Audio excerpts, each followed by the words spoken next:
So first thing we need to know is, what is transitions?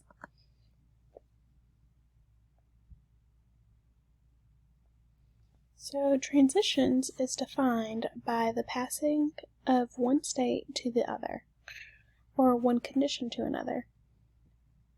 IDEA defines transitional services as a coordinated set of activities for a child with disability.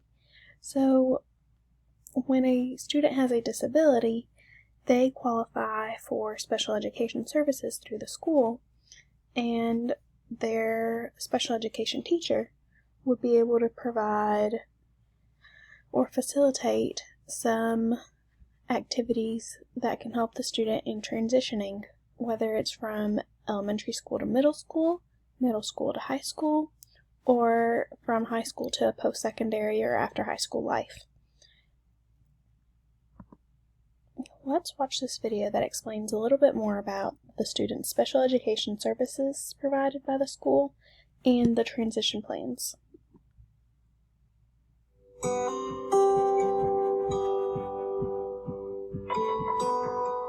It's important to start talking with children early about what transition after high school is going to look like.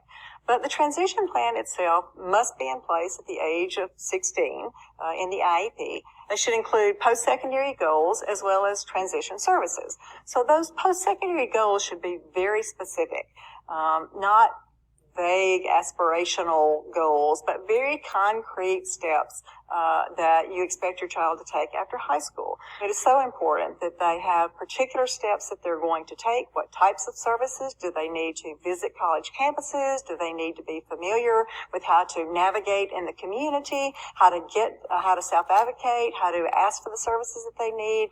The transition plan should include realistic but achievable goals. For example, some students might say, I want to play in the NBA after I graduate from high school, and they're not playing basketball in high school. That would be an aspirational goal, but one that's not very realistic.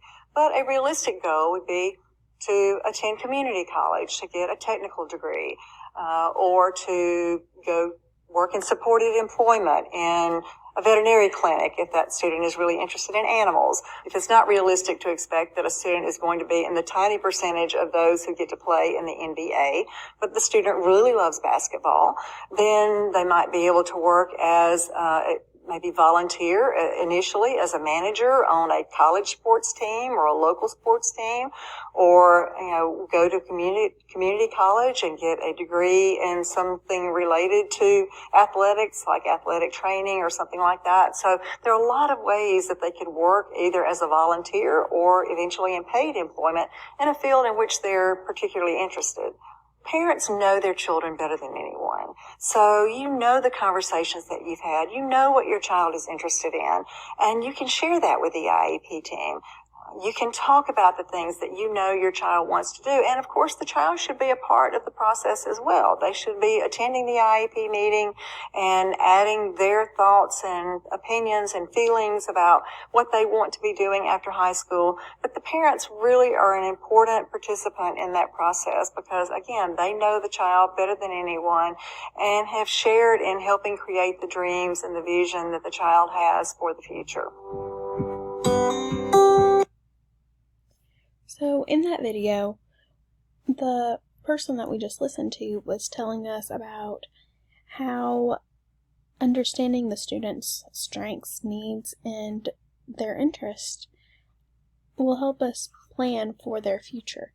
So if the student's interested in basketball, and we know that they haven't played before, that's going to be something that's not their strength, but we can still use their interest in basketball to help them achieve a different goal, whether it's become a coach, become, someone on the team that helps out, or what they can do with it.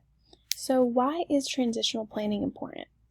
Students with special education services typically have a special need or a disability, and their disability should affect their education in the school system. They should not be able to qualify for special services or special education if they don't have a disability or if their disability does not affect their learning. Another thing, students are only able to stay in the public school system until the age of 21.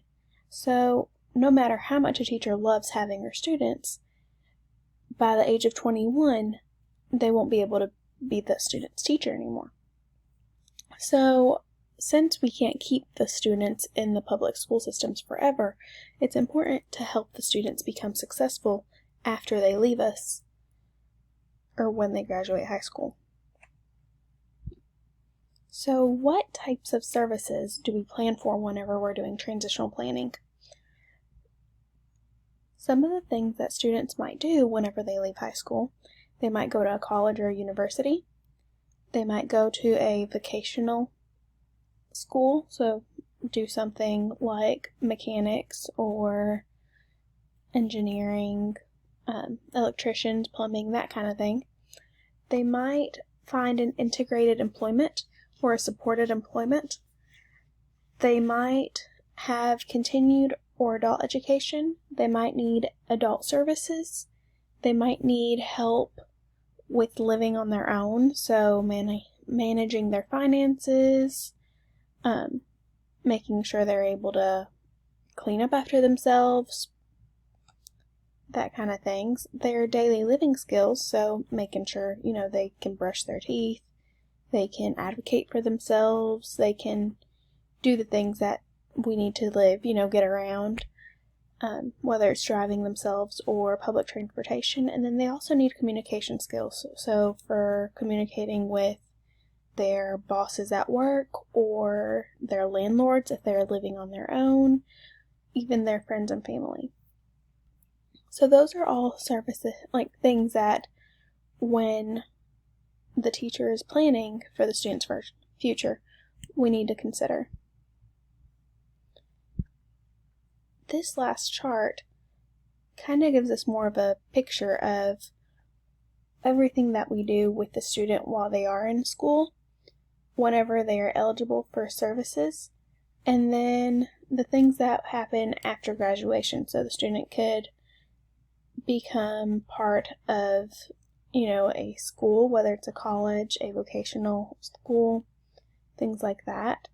The student could end up needing independent living skills and employment assistance.